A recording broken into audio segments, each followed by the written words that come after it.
दोस्तों नमस्कार। कहानी सुने बार बार। आप हमारे साथ सुन रहे हैं स्टोरी विथ रणजीत। सुनिए सुकून से। दोस्तों आज मैं सुनाऊंगा पंचतंत्र की कहानियां। पंचतंत्र नीति, कथा और कहानियों का संग्रह है जिसके मशहूर भारतीय रचयिता आचार्य विष्णु शर्मा हैं। पंचतंत्र की कहानी बड़ों के साथ साथ बच्चों भी बड़े चाव से सुनते हैं तथा सीख लेते हैं। बच्चों के कोमल मन में बातों को गहराई तक पहुंचाने का तरीका कहानियों से बेहतर और क्या हो सकता है। खासकर पंचतंत्र की कहानियां जिसमें बेहतर सीख, संस्कार व जीवन में अच्छी चीजों की ओर बढ़ने की प्रेरणा मौजूद होती है।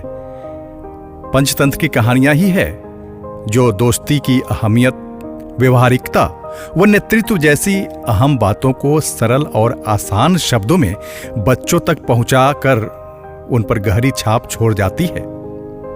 आप इन कहानियों के माध्यम से बच्चों को खुशी देने और उनका मन बहलाने के साथ ही उनके अंदर नैतिकता व सदाचार के भाव को पहुंचा सकते हैं। तो देर किस बात की, अपने बच्चों को ये शिक्षाप्रद कहानियां सुनाते हुए अपने बचपन में खो जाइए। तो आइए सुनते हैं पंचतंत्र की कहानी बंदर और खरगोश। इस कहानी को मैंने वेबसाइट से लिया है और आपसे एक निवेदन है, यदि आपने मेरे चैनल को सब्सक्राइब नहीं किया है तो प्लीज कर देंगे और शेयर भी कर देंगे। तो आइए सुनते हैं कहानी बंदर और खरगोश। एक बड़े से जंगल में एक बंदर और एक खरगोश बड़े प्यार से रहते थे। दोनों में इतनी अच्छी दोस्ती थी कि हमेशा एक साथ खेलते और अपना सुख दुख बांटते थे। एक दिन खेलते खेलते बंदर ने कहा, मित्र खरगोश, आज कोई नया खेल खेलते हैं। खरगोश ने पूछा, बताओ बताओ, कौन सा खेल खेलने का मन है तुम्हारा? बंदर बोला, आज हम दोनों को आंख मिचौली खेलनी चाहिए।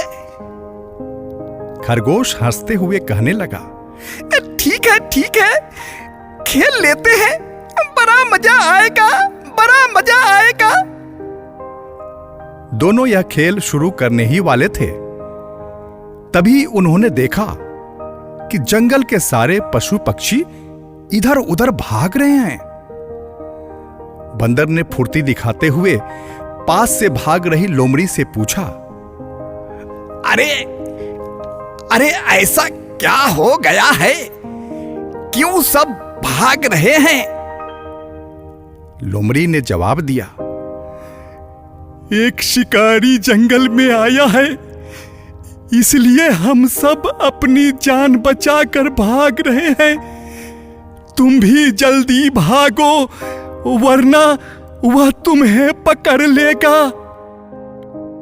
इतना बोलकर लोमड़ी तेजी से वहां से भाग गई।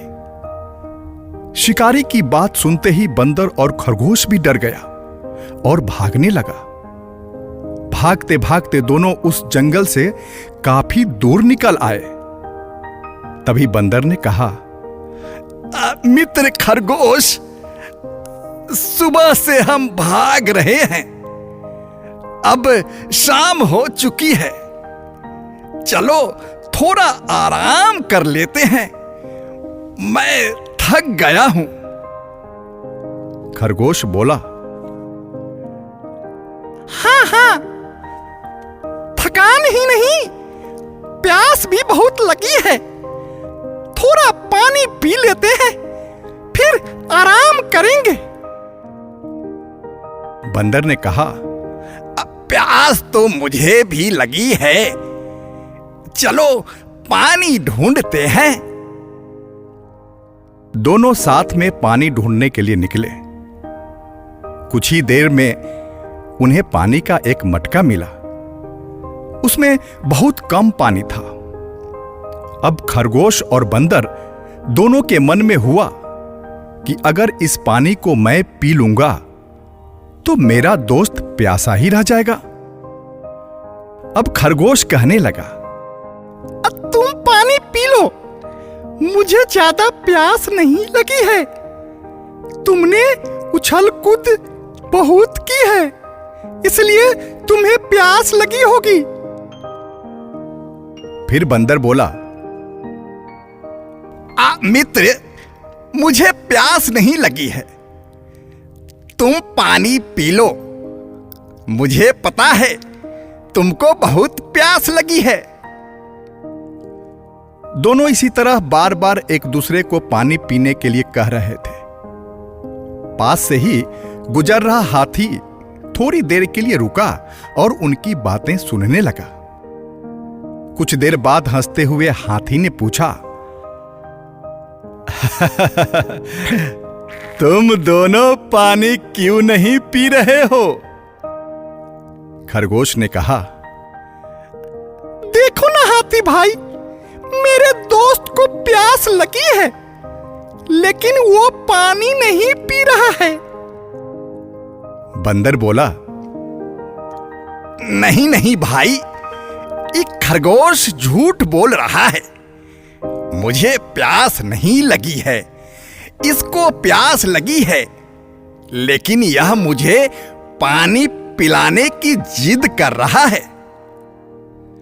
हाथी यह दृश्य देखकर बोलने लगा, तुम दोनों की दोस्ती बहुत गहरी है। हर किसी के लिए यह एक मिसाल है। तुम दोनों ही इस पानी को क्यों नहीं पी लेते हो? इस पानी को आधा आधा करके तुम दोनों पी सकते हो। खरगोश और बंदर दोनों को हाथी का सुझाव अच्छा लगा। उन्होंने आधा आधा करके पानी पी लिया और फिर थकान मिटाने के लिए आराम करने लगे। दोस्तों, इस कहानी से सीख मिलती है, सच्चे दोस्त हमेशा एक दूसरे का ख्याल रखते हैं। सच्ची दोस्ती में स्वार्थ की कोई जगह नहीं होती।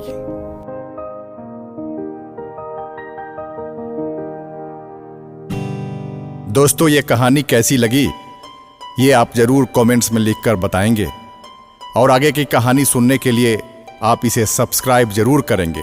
बहुत बहुत धन्यवाद।